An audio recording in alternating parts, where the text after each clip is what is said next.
Once upon a time, in a land long since burned to ash, there lived a young princess who loved her kingdom.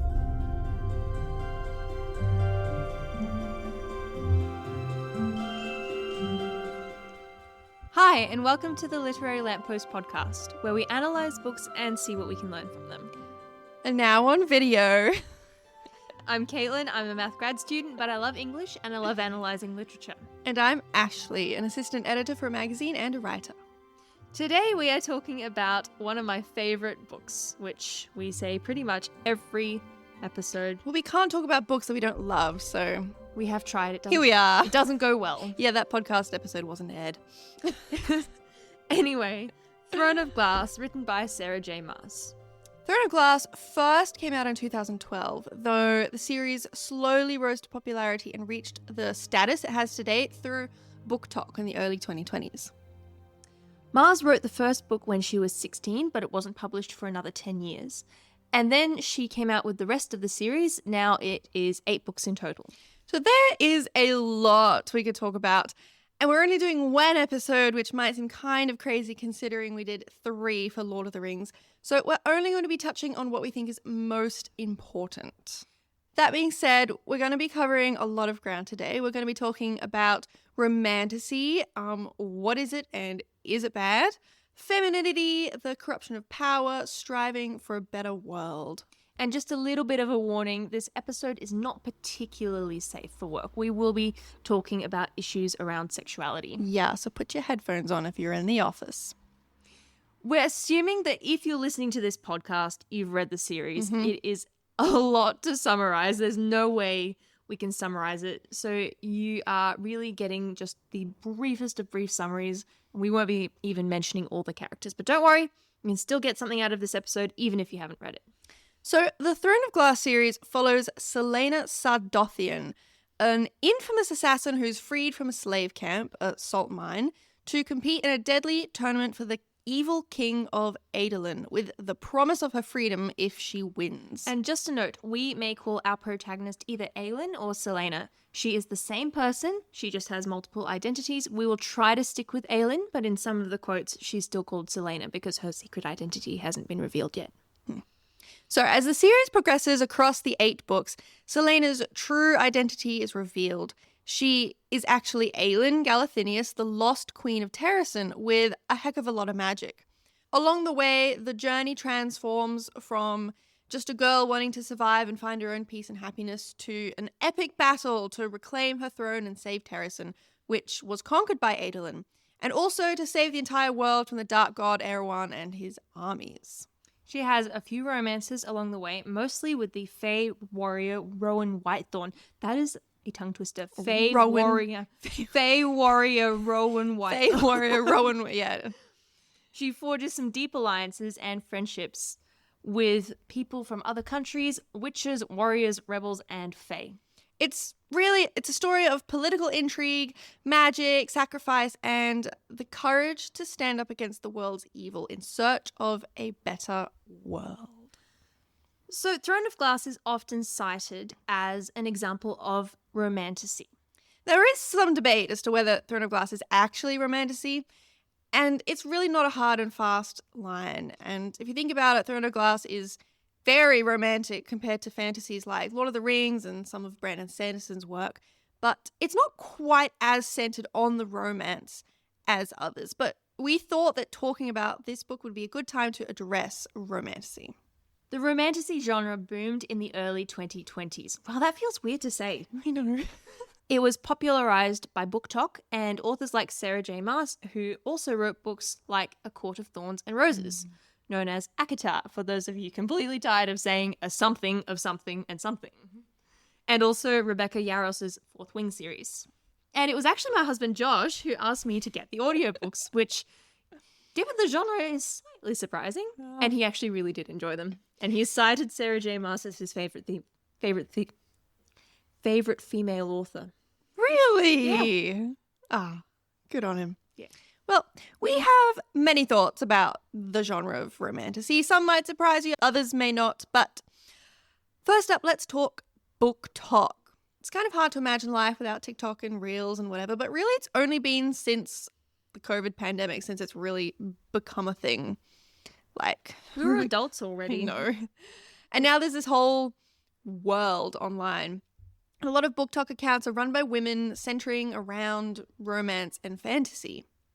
Now, both genres have existed for yonks. Romance since the Middle Ages, though popularized by authors like Jane Austen in the 1800s. Fairy tales have been around for thousands of years, but the literary genre is more recent. Stories of magic appearing around the 1800s, Romanticism era, and the modern fantasy genre as we know it, kickstarted by authors like Tolkien and C.S. Lewis, both of whose books we have podcast episodes about, so check those out. So if we fast forward to the 2020s, Romantasy as a term is born. And there are some fuzzy lines here because it's more of a colloquial term than an actual genre like historical fiction. So you can argue that some books are Romantasy and others aren't. But basically, a Romantasy centers around romance, often with a lot of smut, or spice as it's known, but is set in a high fantasy setting. And there's a bit of a war on social media, whether or not it counts as real reading. A lot of Romantasy is pop fiction, pushed out because publishers know it will sell. But, I do think Romantasy is good because it's gotten a lot of people back into reading. And there are also a lot of powerful female figures, which we will get into later discussing some of the characters.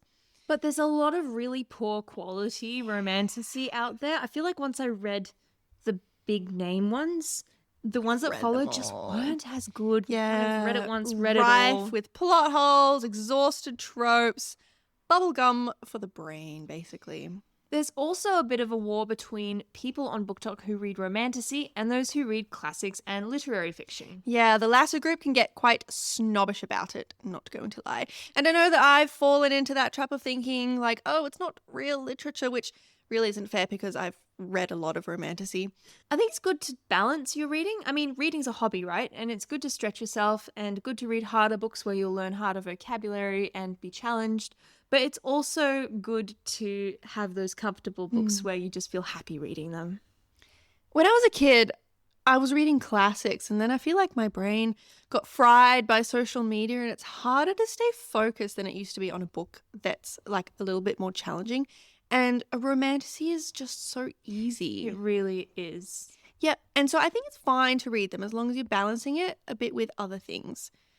Like, it's good to read at all. It's good to read anything, but you need to make sure that your critical thinking is always engaged. It's too easy to turn off your brain and just absorb stuff when you're reading a Romantasy, and there actually can be some harmful tropes in Romantasy. Yeah, and some of those tropes are in Throne of Glass, and some of them bug me a lot. For example, you'll have a young girl, right? Anywhere between 16 and 19 in Throne of Glass. How old is she at the start? Like 17? 18? 18. Okay, she's 18. And her male counterpart will be like 300 years old. But because he's Fae, he looks young. They look the same age. That's how long it takes for men to mature. Okay. Yeah, but like he's lived for centuries. He's fought in battles. He's had previous, love interests, but now this girl shows up and she's the one for him, but it's fine because they look the same. I feel like part of it is that 300 years is not something that we can really conceptualize. Like a 60-year-old with a 19-year-old feels weird, but a 300-year-old, you kind of lose that perception of time. Yeah. And I think that's maybe why it works, because that just circumvents the thing in your brain that says it's weird. Yeah, and like the other thing that bothers me is often these men are really broody and they have anger issues or they've been through some severe trauma, but like they treat this girl perfectly. Like it's the whole tall, dark and handsome, broody bad boy trope that women love, but it doesn't translate to real life because men who are older and who've experienced severe trauma and are like that broody bad boy type and have anger issues are not going to treat you like a 300-year-old warrior is going to treat you. And so when these relationships and these stories are idolized, especially by young girls, that can be problematic because they then take those expectations into real life relationships, being like, oh, I can save him. He has anger issues and he's broody. Yeah, But no, you love me. that doesn't work. Yeah. I also feel like we need to have a conversation about the way sexuality is portrayed, because that's a really big point of contention in this whole discussion, and there's a lot going on. There are a lot of accusations from people on the internet that romantasy is just porn for women. And I actually kind of take a lot of issue with that. There's a couple major differences. For one, women are not being exploited in these books. Men aren't being exploited. People are not being exploited in the writing of these books, as they often are in the porn industry. The porn industry is all sorts of messed up, horrible working conditions, people being manipulated into things that they don't want to do, people being exploited, mostly women being objectified. It's not good. There's also the accusation that it provides these unrealistic expectations of happy relationships, which usually center around women being loved and prioritized, versus porn, which has some really unrealistic and actually quite harmful expectations around things like violence in the bedroom and women being dominated and a whole host of other problems. Regardless, in these stories, in these scenarios and relationships, men are most of the time, they're full characters and they exist beyond just being the pleasure objects of women. So it's not a direct comparison to porn by any means. And in mainstream romantasy, violence against women is not platformed. Looking at you, Mr. George R.R. Martin. Romantasy also often centers around women's pleasure, which has been overlooked for centuries. You know, within these stories, women can actually enjoy sex and be sexy and not be labeled slut, which is still such a double standard in our culture. I also think that purity culture is still a major driving force in our society, even as it becomes more secular.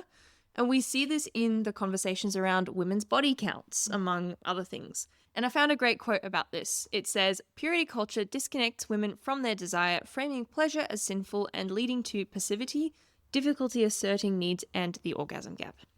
In romantasy, women's pleasure is elevated and it's put on the same level as the pleasure of men. Historically, there's been a lot of shame around women's pleasure, with the patriarchal notion that essentially women exist to fulfill men's needs, implicitly reinforcing that women don't have needs. And interestingly, there's been a huge backlash online against romantasy by men belittling and shaming women for reading the things that, they enjoy. I don't necessarily want to read the super smutty stuff, but I will die defending women's right to read the things that they enjoy. All of that being said, there are some problems in romantasy. Yes. For example, so many of these books are in the young adult section where basically kids are reading them, which I think can be quite harmful. There's also some dark fantasy tropes which can involve some violence and sadism, etc. There's these morally grey characters who are arguably in real life would be terrible abusive partners, and you don't want to be looking for them. And so I think that there can be some quite problematic elements to that. However, you could argue that these are not the most popular books and not Throne of Glass. Yeah, and again, it's debated whether or not Throne of Glass is actually romantasy or not. It follows some of the same tropes and is often scoffed at by the quote-unquote serious readers. It's actually a really good book. It's well written compared to other romantasies. And it's really more than just the romance. Romance features very heavily, but it isn't necessarily the main point. Finally, the label of romantasy versus high fantasy is a whole other conversation. For example, Game of Thrones has as much sexual content, or maybe even more, than something like Throne of Glass. But that, written by a man, is labelled high fantasy and a great work of literature, while Throne of Glass gets labelled as romantasy and looked down on as kind of this guilty pleasure read. So much of the sex in Game of Thrones is violent, rape-based, not caring about the woman involved. Isn't it interesting? The books which include male-centered violent sex aren't belittled or even seen as smut, and the men who enjoy Game of Thrones are not shamed for reading it, while female authors who write books with sex scenes focused on women's pleasure are often not taken seriously, and those who read it are shamed for not consuming high-quality literature. Fascinating. Anyway, we've talked a little bit so far about how romantasy caters to women. And I think another reason why they're so popular with women is that the female characters themselves are really good, well thought out characters. Yeah, I appreciate how much modern fantasy has strong women characters with agency and power. We just did Lord of the Rings. Excellent books, but, they do not pass the Bechdel test. The women are just side characters. In Romantasy, women are badass and they hold real power rather than just proximity to it and secondary to a male in power. It can be a little overdone sometimes, like the whole sassy, sarcastic, aggro assassin character type. But I think that Throne of Glass was maybe the original template for this type of character. And there's just been a lot of copycats. Yeah. But, Aelin isn't just a badass. She's also a girly girl. I see this thing time and time again on the internet. Girls feeling like they have to stick with an aesthetic. Girly, the word aesthetic didn't exist with regards to your personality and style before Tumblr happened. But now, you gotta be cottagecore or coquettecore or dark academia or angelcore or boho or clean girl aesthetic or coastal grandma or any of the myriad of other cores and aesthetics, and you gotta stick with something, and everything in your life has to be like that. I have seen 11-year-olds on YouTube lamenting that their showers aren't aesthetic enough. Girl. Really. But girls grow up with these stereotypes. Like when I was a kid, it was very black and white. You were either a tomboy or you were a girly girl. Caitlin was the girly girl. I was the tomboy. I refused to wear dresses or pink. But girls are multifaceted human beings. We shouldn't actually have to be confined to one thing or another. And Aelin is a really beautiful representation of somebody who can be powerful. She fights and murders people. We're not encouraging murder. FYI, assassin does not look good on a resume. So she fights and murders people, and she's a strong leader, and she has this immense magic which she wields so well. She's the most powerful person or fae in the book, which may seem kind of common for a female protagonist today, but if you think about it, we've come a long way since characters like Arwen in Lord of the Rings. But Aelin is not confined to that assassin style, assassin core, if you will. She loves pretty dresses and reading and music and candy and fine dining, all things that today get characterized and boxed into the soft girl aesthetic. It's something that Aelin would definitely not be characterized as. I quote, "Her salary as King's Champion was considerable, and Selena spent every last copper of it. Shoes, hats, tunics, dresses, jewelry, weapons, baubles for her hair, and books. Books and books and books. So many books that Philippa had to bring up another bookcase for her room." My girl loves books. That's a Brooklyn Nine-Nine quote. Oh, I missed that. We are actually really lucky to have become women at a time where we have these kind of models in literature, where women can be complex and multifaceted and more than just arm candy. They can be pretty and vain and be strong and good leaders, because girls are often told that they can't be both. Aelin is an example of someone who doesn't have to sacrifice her femininity and become more manly to be a leader, which unfortunately I think even now women have to be taken seriously. Think corporate women wearing pantsuits and speaking in a lower voice. And avoiding wearing pink. And the more representation that we have of these kind of women in the world, the more we will be able to emulate that in our lives. Another major theme in Throne of Glass is the corruption of power.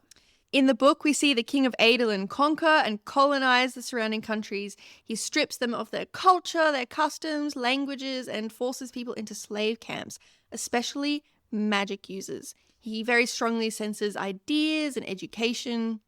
For example, there's a quote from the first book: "Libraries were full of ideas, perhaps the most dangerous and powerful of all weapons." And as such, the king burned books, books were banned, knowledge was controlled, the arts, such as theatre and music, were suppressed, and critics of the government were eliminated. The king creates a narrative about magic users, that they need to be feared. He casts them as enemies, and in his own country banishes not just magic users, but magic itself.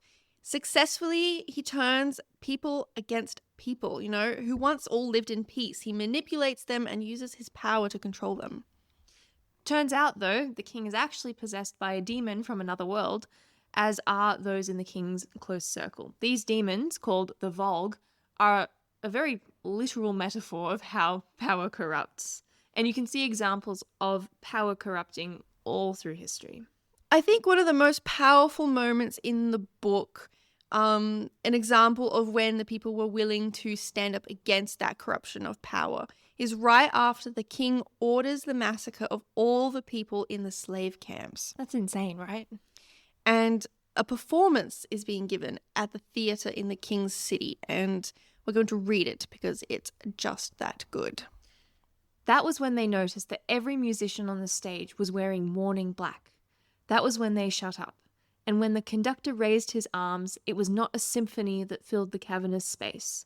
It was the song of Eelway, then the song of Fenharrow, and Melisande, and Terrasen, each nation that had people in those labour camps. And finally, not for the pomp or triumph, but to mourn what they had become, they played the song of Aelin. When the final note finished, the conductor turned to the crowd, all the musicians standing with him. As one, they looked to the boxes, to all those jewels bought with the blood of a continent, and without a word, without a bow or another gesture, they walked off the stage. The next morning, by royal decree, the theatre was shut down. No one saw those musicians or their conductor again. I get shivers every time. I do too. It's so powerful. It can be easy in the face of things going wrong in the world to either hide your face in the sand because maybe things don't directly affect you, or, fully immerse yourself in everything that's happening and feel very overwhelmed and fearful of everything happening. That's what I do. Yes, she does. Aelin fears herself and her magic. She fears her surroundings. She fears losing those she loves. And yet she perseveres anyways. Her mantra is, I will not be afraid. Initially, Aelin actually doesn't want to do anything. She doesn't want to reclaim her throne. She just wants to survive and disappear. In fact, she spends several chapters drunk on a rooftop, just bumming around. Yes. But there are several key characters who push her to think about what it is that she could actually do and the difference that she could make. And one of those, Nehemia, actually has to die for Aelin to realize that she needs to do something. There's a really good quote from one of the books. But just remember that this fear of yours, it means you have something worth fighting for, something you care so greatly for that losing it is the worst thing you can imagine. And what is it that we're fighting for? Well, there's another quote which really sums up what we were most excited to talk about when it came to Throne of Glass. There's a couple characters named in this quote that we haven't talked about. They're not important to this episode, so just don't worry if you don't know who they are. But the quote goes like this. We came, Manon said, loud enough that all in the city walls could hear, to honour a promise made to Aelin Galathynius, to fight for what she promised us, Darrow said quietly. And what was that? Manon smiled then. A better world. That thread runs the whole way through this book series. A better world. So we don't live in a fantasy world, right? But we can fight for a better world as well. So what does working for a better world for us look like? The first thing I think is putting people over profit. A better world would look like nobody being in poverty and children not dying of starvation or preventable diseases while others hoard trillions of dollars. A better world is where big corporations are held accountable for the destruction they have caused to our beautiful planet. A better world is one in which those who harm children are prosecuted and thrown in jail and are not shielded by corrupt governments. A better world is where people are not harmed for being different. Can we achieve all this? Humans have a tendency for evil, but equally, we have a capacity for good. And like we spoke about in our last episode, even when we don't feel like we can win, we need to try. It's the fight that matters, knowing you didn't sit by while people suffered. And collectively, humanity has achieved great things in past. I believe we need to keep trying to bring about a world where the poor, the sick, the outcasts, those discarded by society are cared for, where love is stronger than hate. We're not fighting demons or magic in today's day and age, but we are fighting something just as powerful and just as scary, and that's hatred. Hatred of certain people and certain ideas. And it's so easy to just not speak up, especially if it's something not affecting you directly. But eventually, it will. It's also hard to immerse yourself in some of the more difficult things going on in the world. It's hard to stay sane through it all. And I find the following quote very relatable. "What if we go on," he said, "only to more pain and despair? What if we go on only to find a horrible end waiting for us?" Exactly that. What if all our conversations, our attempts to be kind, our struggles to stand up for what's right, ends in nothing? That thought can be demoralizing. But the quote continues. Aelin looked northward as if she could see all the way to Terrasen. Then that is not the end. Really, the best we can hope for is to do what we can in the corners of our world, to speak up, to be kind, to love others, and have the courage to look past our fear of what others will think and say of us, and fear of what the world holds, and to say, in the words of Aelin, "My name is Aelin Ashryver Galathynius, and I will not be afraid." And on that note, thank you for joining us for this very first video episode of The Literary Lamppost. Join us on Instagram and share your thoughts with us. We would love to hear what you think. Also, share this podcast with somebody you think would enjoy it. And stay tuned for our next episode in which we will be talking about The Great Gatsby. I'm pretty sure we said that in the last episode and we decided to do Throne of Glass instead. We did. But we will get to The Great Gatsby, we promise. Please, please, please also leave us a rating or comment. It lets the algorithm know that you like this show and it helps other people find it. And we promise we read every single comment because we get so few. We'd also love it if you shared this episode with somebody you think would enjoy it. Make sure you follow us on Instagram at The Literary Lamppost, as well as hitting that subscribe button on Spotify or Apple Podcasts or your preferred podcast platform to make sure you don't miss any of our new episodes. Thanks for listening and see you next time. This podcast includes brief excerpts from literary works for the purpose of commentary, criticism, and analysis, which we believe constitutes fair use under copyright law. Our theme music was created by Joshua Ibbott for exclusive use by the Literary Lamppost podcast. Bye.